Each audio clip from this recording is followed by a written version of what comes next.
Здравствуйте, ребята. Садимся. Сегодня у нас необычный урок, поэтому не волнуемся, настраиваемся. Да? Я думаю, что сегодня все вы пришли с хорошим настроением, и мы вместе с вами очень плодотворно поработаем. Эпиграфом к нашему уроку я взяла следующее выражение. Ученик на уроке не пассивный исполнитель, а активный ученик. И чтобы слово не расходилось с делом, вы на уроке должны сегодня активно поработать. Сегодня, ребята, урок я хочу начать с небольшого, эмоционального, психологического настроя, чтобы у вас настроение целый день на сегодняшнем уроке было хорошее. Ну-ка, давайте посмотрим. Возьмем карточки. Каждый быстренько. Подойдите, быстренько все. Каждый по карточке. Хорошо. Давайте на одной стороне карточки сейчас она вам пригодится, а другая сторона карточки вам пригодится во время рефлексии. Поэтому вторую сторону, где мелким шрифтом написано, не трогаем. Где крупным шрифтом. Давайте посмотрим, Сакина, у тебя что написано на карточке? География – самая интригующая наука. Так, хорошо. Ты согласна с этим высказыванием? География – самая познавательная наука. Точно или нет? Захар? География – самая загадочная наука. Так, хорошо.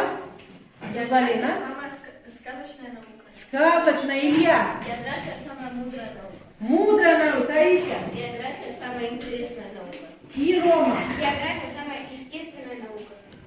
Правильные высказывания. Ребята, вы согласны с этим высказыванием? Ну, думаю, что мы сегодня с вами настроились положительно на урок и проработаем сегодня вместе плодотворно. Давайте с вами вспомним, что мы изучали на прошлом уроке. Быстренько.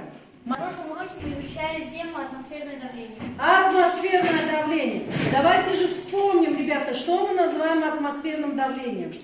Илья? Атмосферное давление – это та сила, с которой воздух давит на Землю, на земную поверхность. На земную поверхность. Хорошо, ребята. Скажите, а в чем причина? Ребята, у вас сейчас я вам раздам технологические карты. Сегодня мы с вами в тетрадках работать не будем, только в технологических картах. Все записи вы будете производить именно в них.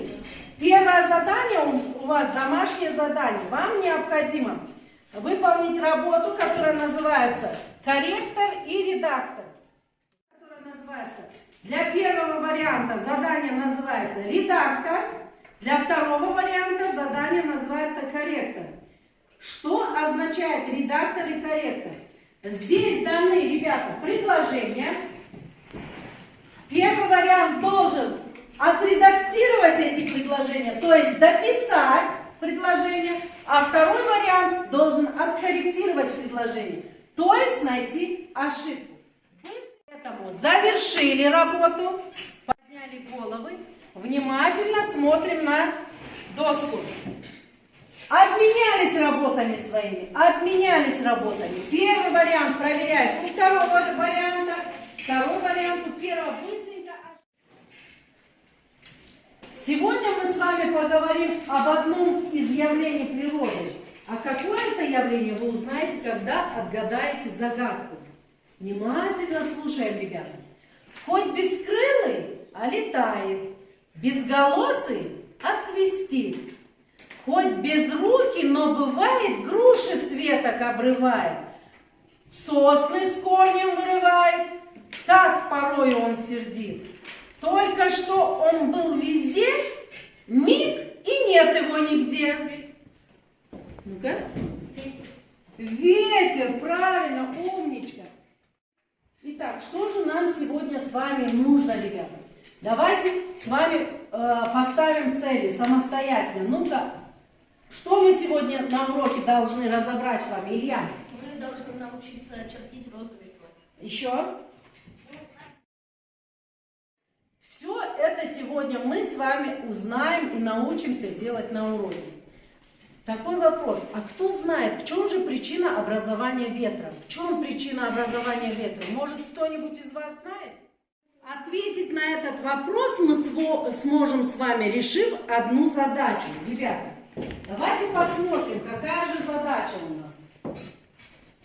Итак, внимательно слушаем. В годы Великой Отечественной войны над городом, временно оккупированного фашистами, несколько советской армии. Итак, ребята, скажите, объясните, какую же закономерность использовал мальчик? Ну-ка вспоминаем, домашнее задание это. Какую закономерность?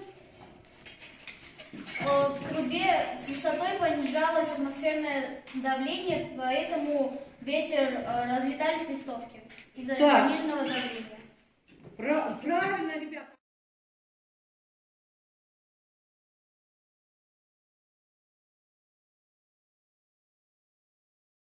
Давление увеличивается. Чем выше мы поднимаемся, атмосферное давление понижается. Молодцы, ребята. Ну, задачу мы с вами решили. Правильно. Посмотрите, вот правильность решения задачи. Дальше смотрим. Смотрим дальше. Итак, ребята, ветер – это движение воздуха над поверхностью Земли в горизонтальном направлении. Чтобы определить направление ветра, существует такой прибор, который называется флюгель, ребята. Он раньше в старину ветра. А силу ветра, ребята, измеряет прибор, который называется анемометр. Он определяет силу и скорость ветра. Посмотрите, как он выглядит. Давайте посмотрим. Посмотрите, шкала силы ветра.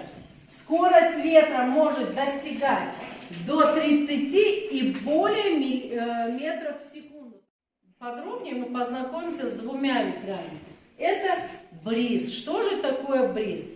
Это ветер, который меняет свое направление 2 раза в сутки. Когда над морем, когда днем суша быстро нагревается, а море еще холодное, ребята, над морем устанавливается высокое атмосферное давление, а над сушей низкое. Для того, чтобы немного подробнее познакомиться с ветром, ребят, давайте посмотрим с вами видео.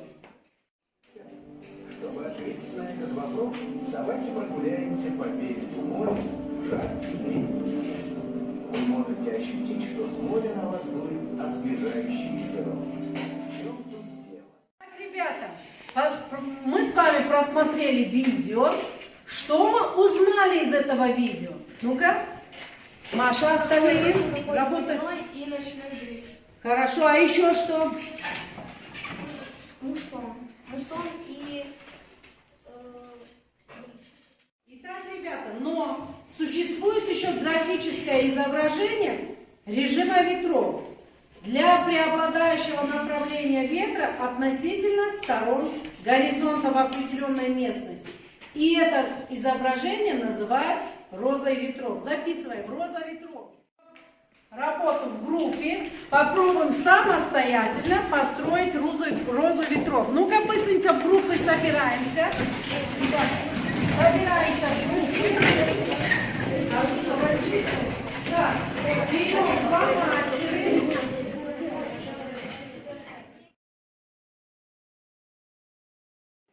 Хорошо, все 3 группы справились с заданием. Давайте посмотрим, насколько верно мы решили задачу. Так, первая, вторая группа без ошибок выполнили задание. Третья группа в одном месте ошиблись, торопились. На обороте технологической карты у вас есть уровневые задания. Уровневые задания выполняют все, поэтому выполнили первый уровень, хлопок, зовете меня, я проверяю. Если уровень выполнен правильно, я даю разрешение на выполнение второго уровня. Ясно? Если со вторым уровнем справились, опять после того, как я проверю и разрешу выполнять третий уровень. Хорошо? Приступили к выполнению задания. Это все, головы подняли. Закончили с уровневыми заданиями. Пожалуйста, на край стола передали и сюда на первую парту. Все баллы, которые вы подсчитали при взаимопроверке, я, конечно же, подсчитаю и проверю ваши уровневые задания. На этом, ребята, наш урок подошел к концу. Итак, ребята, что изображено на картинке? Молодцы, скоро мне отвечают. Итак, наш урок подошел к концу. Наши домашние задания. Прочитать параграф 18-19, страница 143-148. Выполнить задание на странице 146, используя данные таблицы, соблюдая принципы построения розы ветров.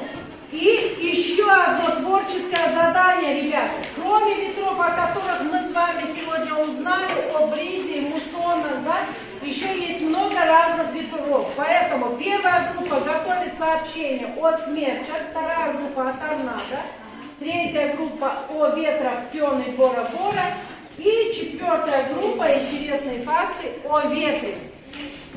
Ребята, и давайте подведем итоги сегодняшней нашей работы. В начале урока вам были розданы листочки. Пожалуйста, на обороте отметьте, с чем вы справились в течение урока, а с чем не справились. Быстренько пробежитесь и отметьте, пожалуйста. Ребята, давайте посмотрим. Пару ответов просто. Сакина, зачитай, пожалуйста, что у тебя? Я достиг цели урока, да. Что было сложно на уроке? Не было затруднений. В каком задании допустили наиболее количество ошибок? Нет ошибок. Вы довольны своей работой на уроке? Да. Хорошо. Да, хорошо. На этом наш урок подошел к концу, ребята. Всем спасибо и до свидания. Уровневые работы я проверю и оценки выставлю.